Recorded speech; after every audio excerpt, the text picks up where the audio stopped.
Hello అందరికీ. గుడికెళ్ళొచ్చామండి. గుడికెళ్ళొచ్చేసిన తర్వాత మరి బూర్లు గారెలు వండాలి కదా. వచ్చిన చుట్టాలకైతే బంగాళదుంప కూర సాంబారు వండానన్నమాట.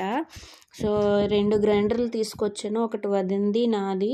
తోపు ఈజీగా అంటే రెండిటికి కూడా ఫాస్ట్గా అయిపోతుందని 11:30కి స్టార్ట్ చేసామండి. బూర్లు వంట, గారెలు వంటన. ఆ వంట అయ్యేటప్పటికి లిటరల్గా 4 అయ్యింది. ఇంకేముంటుందండి బాబోయ్. అయినా వంటలు ఎవరు కనిపెట్టారో తెలియదు కానండి, వామ్మో అసలు పెనం దగ్గర ఉండలేకపోతున్నాను. చూడండి, ఇప్పుడు నా ఫేస్ కనపడుతుంది మీకు, చాలా అందంగా కనిపిస్తుంది అనమాట. 4 గంటలు ఏకదాటిగా కూర్చొని బూర్లు వేసేటప్పటికి నిజంగా సరదా అయితే తెలుగులో తీరిపోయిందండి. కానీ ఇదంతా చేసేది ఒకరోజే కదండి, చుట్టాల కోసం. ఎప్పుడో కానీ రారు కదా మన ఇంటికి. వచ్చిన వాళ్ళకి బాగా వండి పెట్టాలి కదండి, మర్యాద చేయాలి కదా.